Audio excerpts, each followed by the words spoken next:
नमस्कार दोस्तों, आज के एपिसोड में आज दिखाया जाएगा कि अनंता और पूर्वी दो बहनें आपस में बैठी हैं और अनंता की शादी की तैयारी चल रही है और अनंता पूर्वी को लेने आती है।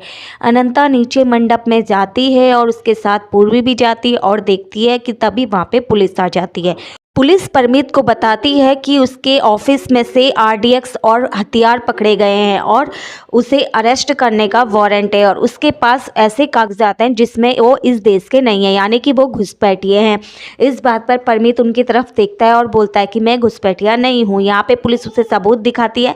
फिर वो बोलती है कि इसी फैमिली से मुझे कॉल आया था और वो बताते हैं कि अनंता पूर्वी के पिताजी ने उन्हें कॉल करके बताया था। तभी पुलिस वाले भी बोलते हैं लेकिन हम तो तुम्हारी तरफ है, हम तुम्हें गिरफ्तार नहीं करेंगे। 25 सालों से हमारा घर तुम्हारे उससे चल रहा है। यहाँ पर पता चलता है कि पुलिस परमीत के साथ मिली भी है और यहाँ पर वो अकेले पड़ जाते हैं। तभी वहाँ पे परमीत पूर्वी के पिताजी पर हमला करता है और बोलता है कि पहले मैं यहाँ पर नागिन को पकड़ूंगा, क्योंकि इनकी बेटी नागिन है।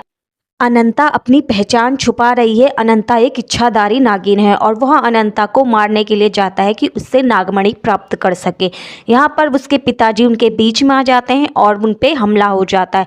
इस तरह उनके पिताजी बुरी तरह घायल हो जाते हैं। घायल होते होते वो अनंता को बताते हैं कि नागिन तुम नहीं बल्कि तुम्हारी बहन पूर्वी है।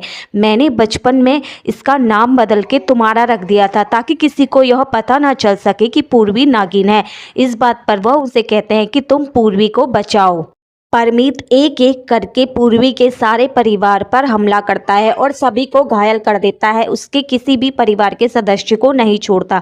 यह पूर्वी अपनी आंखों से देख रही होती लेकिन कुछ कर नहीं पाते, क्योंकि उस पर भी हमला हो चुका होता है और वो घायल पड़ी रहती है। तभी उसे बचाने के लिए नागिनें आती हैं और वो भी घायल हो जाती है। उसे कोई बचा नहीं पाता। पूर्वी जब सबको घायल अवस्था में देखती है और वो जाती है आर्यमान के पास। आर्यमान से वो कहती है कि देखो, तुम्हारे पिताजी ने मेरे सारे परिवार पर हमला कर दिया है, मुझे बचाओ। आर्यमान भी पूर्वी पर हमला कर देता है और आर्यमान पूर्वी को मार देता है और वह गिर गिर के सीधा नीचे हॉल में जा गिरती है। पुलिस वहां से चली जाती है और सब कुछ खत्म हो जाता है।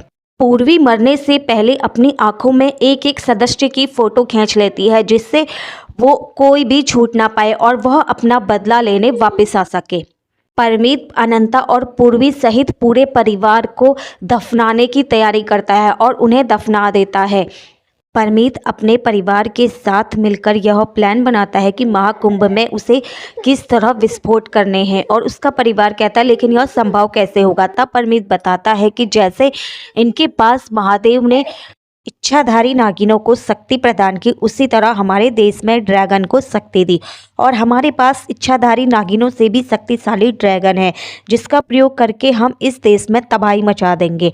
और वह ड्रैगन को दिखाता है लेकिन वो कहते हैं यह ड्रैगन तो सोया हुआ है, यह जागेगा कब, हमें तो तबाही कल करनी है। तो वो बताता है कि उनके पास नागिनों की केचुली है, उस केचुलों की सुगंध से वो ड्रैगन जाग जाएगा और वो ड्रैगन की तरफ वो केचुली फेंकता है और जैसे ही वो सुगंध ड्रैगुला के पास जाती है और वो जाग जाता है।